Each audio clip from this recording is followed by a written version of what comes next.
Shalom Bapak Ibu Saudara-saudaraku yang dikasihi Yesus Kristus, selamat pagi. Kita masih bertemu kembali dalam sapaan firman Tuhan buat kita hari ini. Kita masih merenungkan firman Tuhan yang akan menyejukkan hati dan pikiran kita.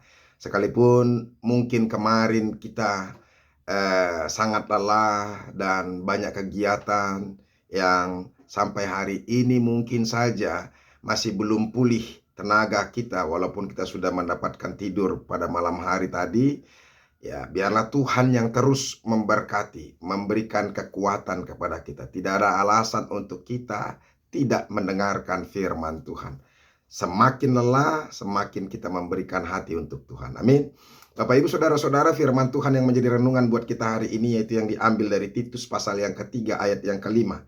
Tetapi sebelumnya marilah terlebih dulu kita berdoa. Kasih karunia dan damai sejahtera dari Allah Bapa dan dari anaknya Tuhan Yesus Kristus, itulah yang menyertai hati dan pikiranmu sekalian. Amin.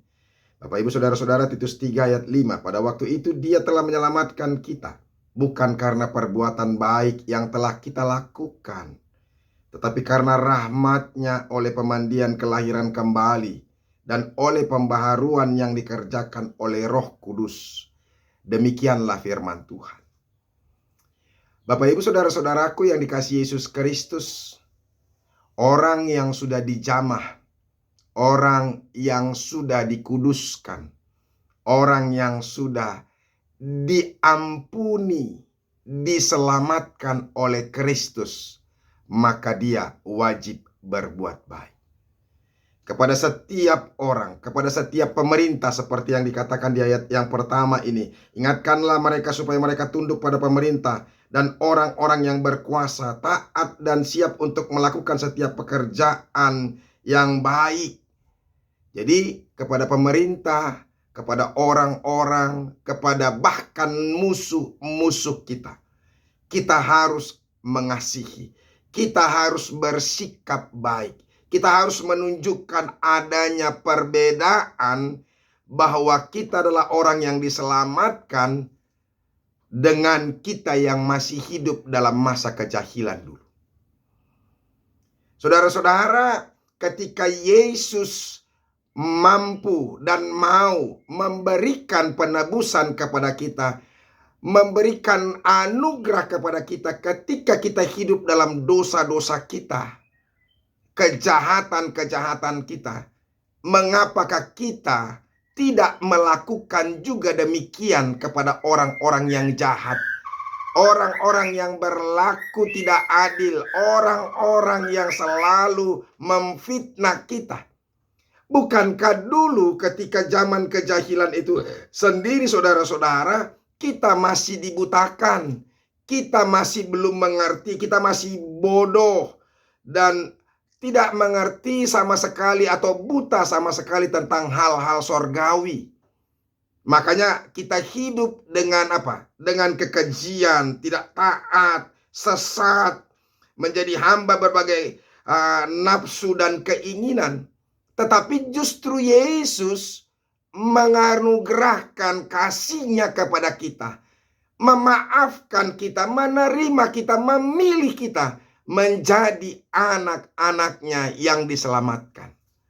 Nah, saudara-saudara, oleh karena itu tidak ada alasan buat kita untuk hidup tinggal dalam kebencian, untuk hidup tinggal dalam kesombongan, dan bertengkar, melakukan hal-hal yang tidak baik dalam kehidupan kita.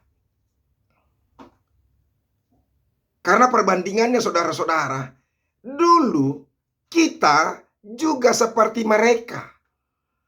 Nah, sekarang kita yang sudah diberikan terang itu, yang sudah diangkat dari kegelapan itu, yang sudah bisa melihat kemuliaan Tuhan, kebaikan Tuhan, terang dari Tuhan, mengapakah kita masih tinggal dalam kejahilan kita, masih tinggal dalam apa? Dosa kita. Nah, ini yang harus diterangkan oleh Titus kepada seluruh jemaat supaya mereka boleh berbuat baik. Saudara-saudara, apa yang tidak ingin dilakukan kepadamu, janganlah lakukan itu kepada orang lain.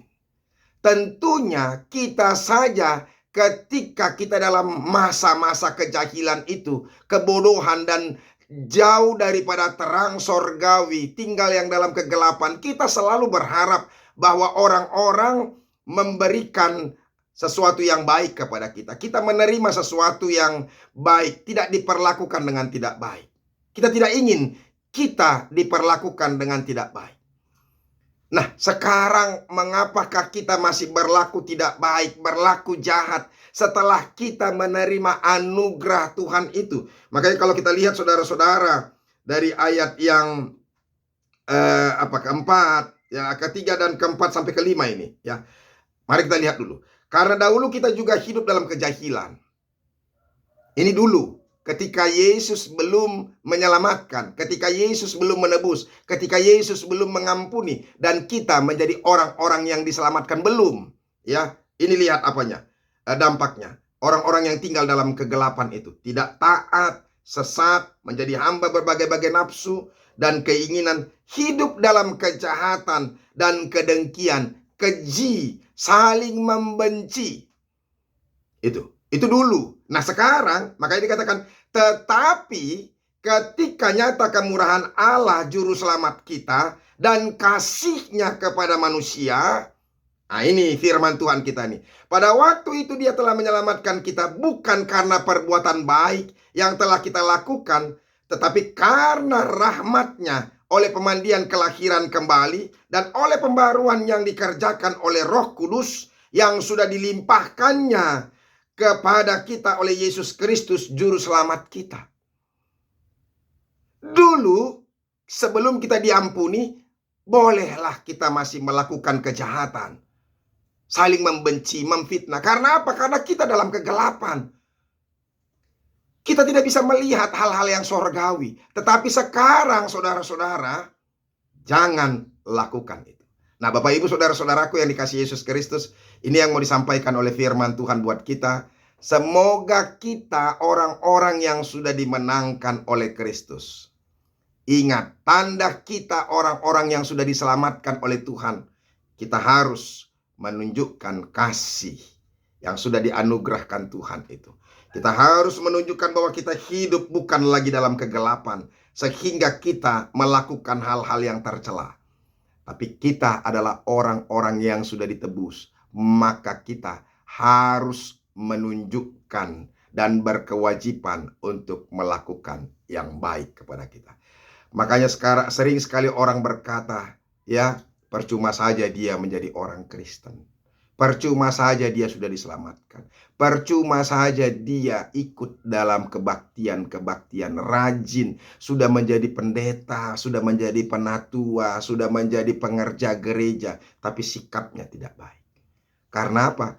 Karena orang memahami, orang yang sudah menerima Kristus dan menerima terang dari sorga itu, pikirannya pun dan tindakannya, keinginannya, apa yang direncanakannya pasti adalah rencana yang baik. Nah oleh karena itu saudara-saudara, tunjukkan bahwa engkau adalah orang yang sudah diselamatkan oleh Tuhan.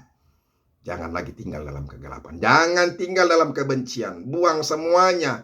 Dan ketika kita melakukan hal-hal yang baik, yang benar, yang Tuhan kehendaki, maka damai sejahtera akan mengalir dalam kehidupan kita. Hidup kita akan tenang. Hidup kita akan bahagia. Kita akan bersuka cita dalam situasi apapun. Tuhan Yesus memberkati. Amin. Terima kasih ya Tuhan untuk firman-Mu, begitu indah sekali. Ajar kami untuk membuahkan keselamatan yang sudah Tuhan berikan kepada kami. Menjadi orang yang baik, orang yang benar, orang yang mencintai kasih, mencintai kebersamaan, mencintai kedamaian. Karena waktu itu juga ketika kami dalam kejahilan yang selalu berbuat jahat saja, Tuhan selalu mengasihi kami. Terima kasih Yesus. Amin. Bapak Ibu saudara-saudara sudah dengarkan firman Tuhan. Mari hidup hari ini dengan sukacita, dengan apa? Dengan kedamaian. Tuhan Yesus memberkati kita.